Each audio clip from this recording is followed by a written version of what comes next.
Hi, I'm Scott Schubert. You know, trading financial markets is a little bit of a science and it's a little bit of an art, but it's mainly a business of stacking probabilities. If you can learn to recognize a high probability reason to enter a trade, so that when you enter a trade, you're winning a high percentage of the time, and if you just have some basic risk management so that your winning trades tend to be bigger than your losses, then you're going to see an increase in capital. In financial markets, there is one primary high probability reason to enter a trade, and that's because the end of a correction to a trend is forming. Over the years, many different people have been looking at the market and seeing different things, and in the 1930s, a man named Gartley noticed that a certain pattern always seemed to lead to a good opportunity for trading. And that pattern actually is an ABC correction to a trend. So what he was actually using was Elliott wave, although he may not have realized it or emphasized it. The Gartley pattern is always a correction to a trend. This is a bearish Gartley pattern right here, and over here there is a perfect uptrend, and then followed by a correction. And if the correction conforms to certain Fibonacci ratios, then it's identified as a harmonic pattern. By the way, if you don't have this harmonic pattern plugin for MetaTrader, just go to forextradingseminar.com and sign up for our free videos, and we'll send that out to you. But here's the interesting thing. Over the last several years, I've been carefully studying all of the harmonic patterns that come up in the Forex market on all time frames for all different currency pairs.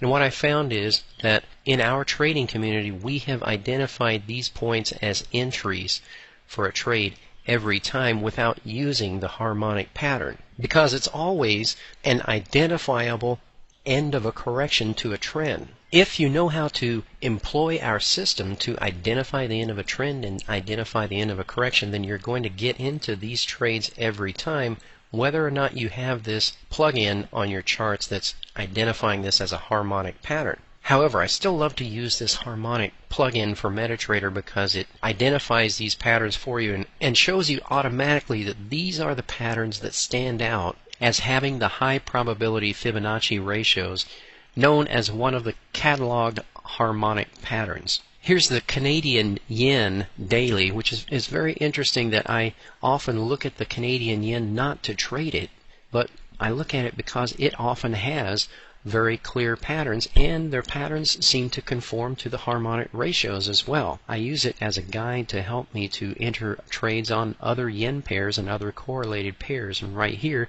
you have another bearish Gartley pattern, and again this is a trend over here, and this is an ABC correction that happens to go to 61%.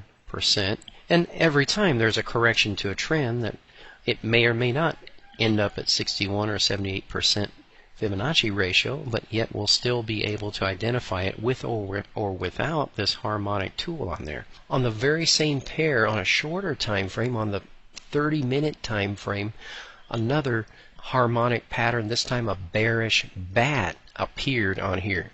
Interestingly, we didn't get into that trade because we could see that on that pair, when we remove the harmonic tool, we could see that this was actually the end of a downtrend, and so that was not an ABC, and that wasn't the end of an ABC, and it would be a valid bearish Gartley or a bearish bat if it was an ABC correction following a downtrend.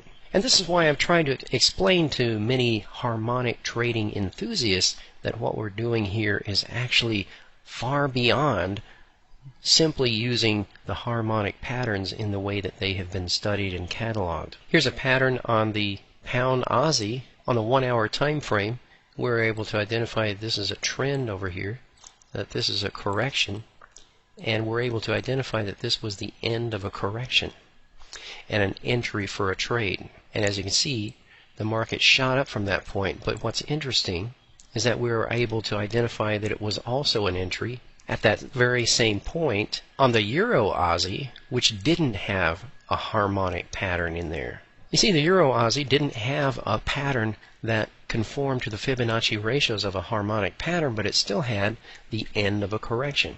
And sometimes the pairs that don't have the harmonic patterns produce trades that are just as good or maybe better. The pound kiwi, which is an extraordinarily powerful pair and is closely correlated with the pound Aussie, produced a harmonic pattern at the same point, and this was also identified in our webinars without using the harmonic pattern as an end of a correction and an entry for a trade the very moment that that formed. Often the harmonic pattern plug-in for MetaTrader and the harmonic traders will identify points as a harmonic pattern that aren't the end of a correction to a trend. And those are usually the patterns that turn out to be failed patterns, and yet the harmonic trading experts, from what I can see, they don't even realize that, and they're not even aware of it at all.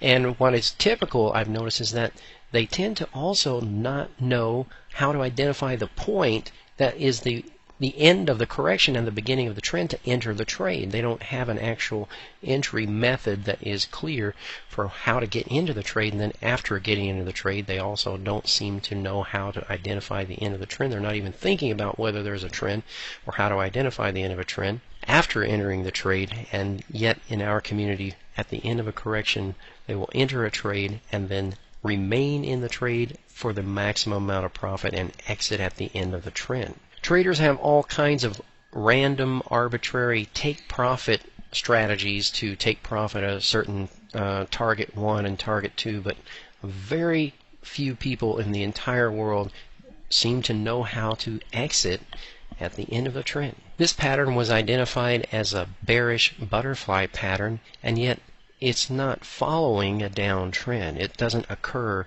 at the end of a downtrend. And when it does actually turn right at that point, that's nice, but it's not going down in a downtrend. It's going sideways in a correction to an uptrend. So for this to really be a valid bearish butterfly, it would need to be measuring an ABC correction in a downtrend, and that is one of the missing keys that the harmonic traders throughout the world don't seem to get. So once more and more people discover this, then they will be turning more towards our view of how to trade, and especially you will see many more people around the world developing more and more enthusiasm for the work that we have done to perfect the art of identifying the end of a trend and the end of a correction in order to enter a trade at the end of a correction and the beginning of a trend, and exit a trade at the end of a trend. Funny how many people, because of their conditioning of their minds, resist this idea and don't want to, for instance, enter a trade here at the end of a correction and exit a trade here at the end of a trend. Don't want to do that. Please don't make me do that, they say. They'll want to do all kinds of other things. But eventually, the ones who are very persistent and determined to make the trading business work tend to find their way to the knowledge and experience that we have developed in our trading community. To find out what really works in Forex trading, go to forextradingseminar.com.